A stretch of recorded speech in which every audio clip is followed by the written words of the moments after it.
Hi, my name is Fiona. From My Happy Place, we talk about everything lifestyle, etiquette, and self development.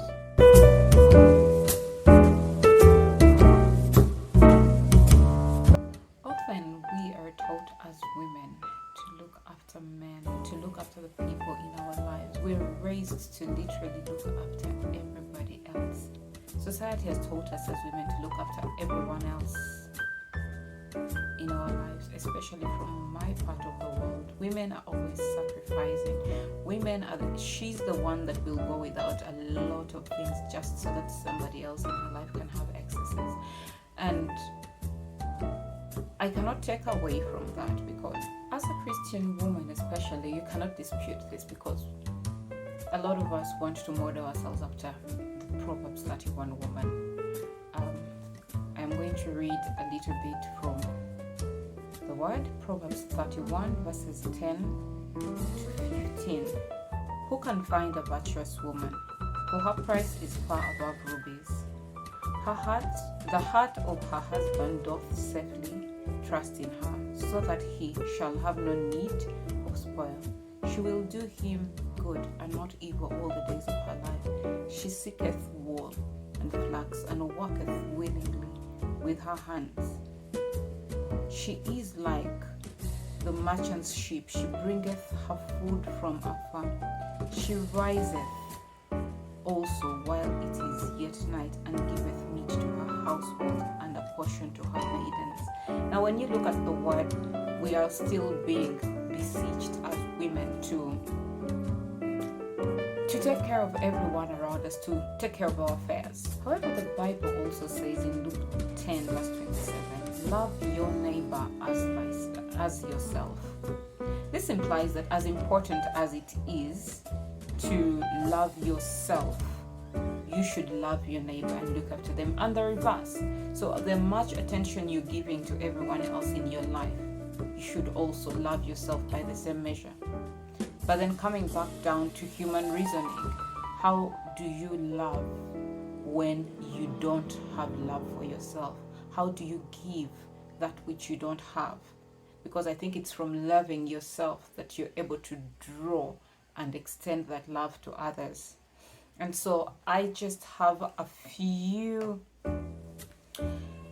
tips that I would recommend for all you hardworking Proverbs 31 women to sort of keep you well filled as well. And basically, how to value yourself as a woman. Number one, take care of your mental health. Your mental health is everything. When that is flawed, you can't reason right, you can't look after your family right.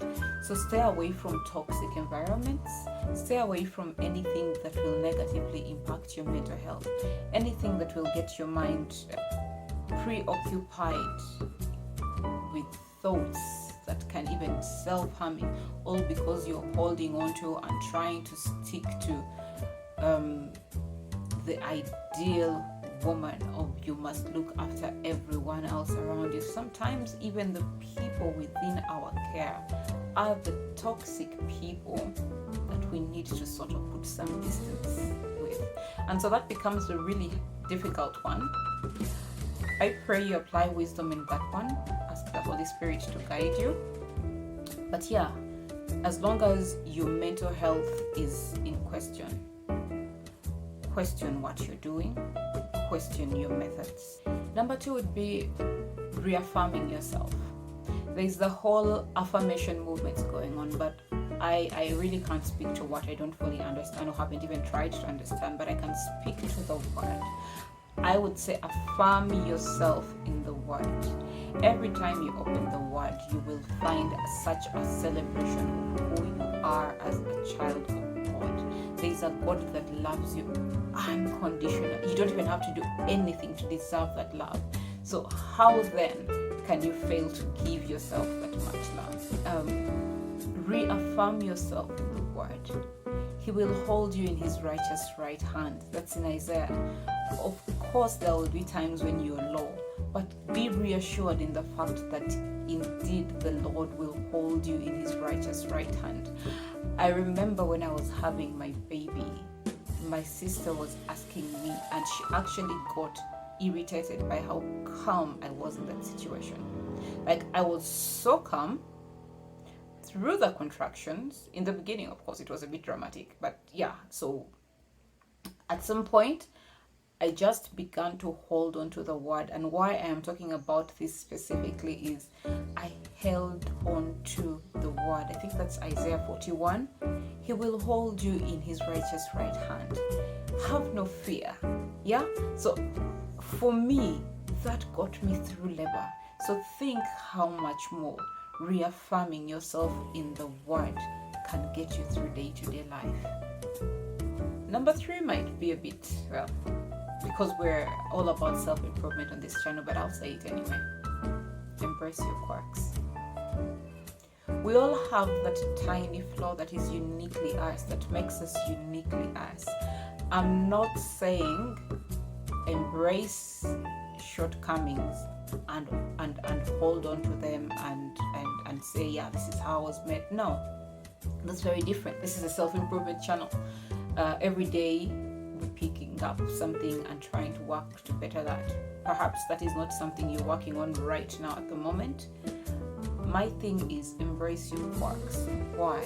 When you feel insecure about what makes you different from others, then it's easy for people to put you down based on that.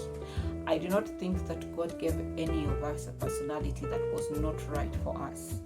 And so in embracing your quirks, you're taking the power away from anyone that would try to devalue you because of that.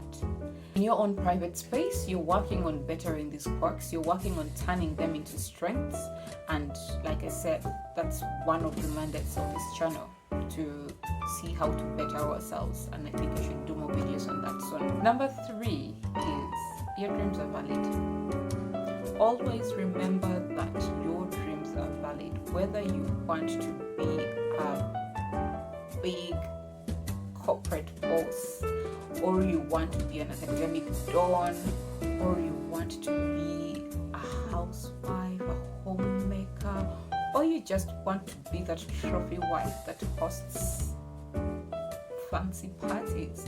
I mean, we all are good at something, and the moment you realize what you are really good at, it is possible, especially in this internet era, to monetize anything.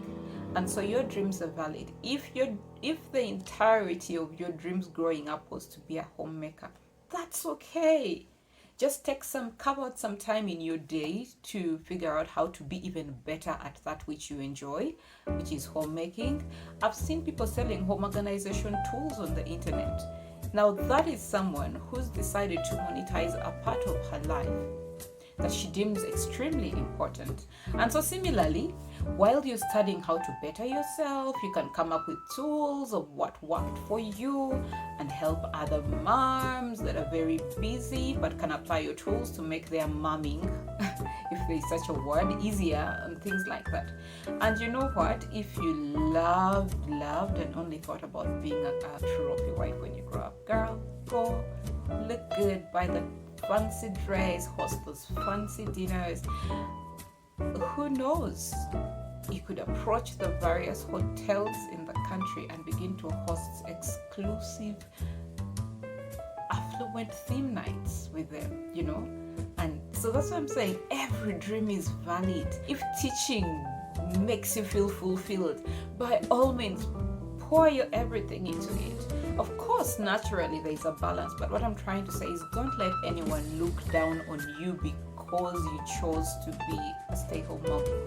Yeah, and then you can go on to hosting master classes on home organization, on how to host the best parties and things like that. There's so much you can do as long as you are confident in that which takes up the biggest part of your life.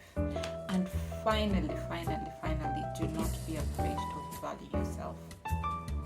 We struggle with that a lot as women. Let me speak for myself. I have struggled with that. And I'm still working on it. But you see, the moment you start giving help or guidance to people at then it becomes that much harder for them to think you deserve any money when you do decide to value yourself. I'm not saying don't help your friends. No. It also comes down to context. If somebody recommends someone to you, go to Fiona, she's quite good at this, then that's your window to value yourself to that person. However, if somebody reaches out and says, this person said you could help, pay attention and listen and try to see where they're coming from and decide whether this is one of those that will be a pro bono. Bottom line is, do not be afraid to value yourself, because the moment you start giving services free all of the time, it becomes that much harder to convince people that you're worth getting paid. And I am not saying it's impossible. I'm just saying, because I know I, for one, have struggled with that. A lot of people come to me for research help, and I do not see why, in the past, I did not see why I should charge for a similar help that was accorded me before. But you realize that the longer you spend doing something, that time you're investing in doing it is time that has to be paid for. And so I'm slowly beginning to learn to, you know what, monetize it a little bit.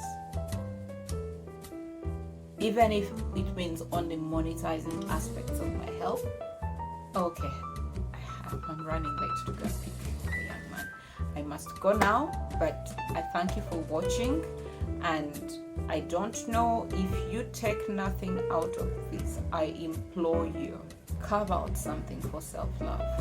And self-love can be expressed in various ways. What self-love means to me is different from what self-love means to you. And I'm not saying be selfish.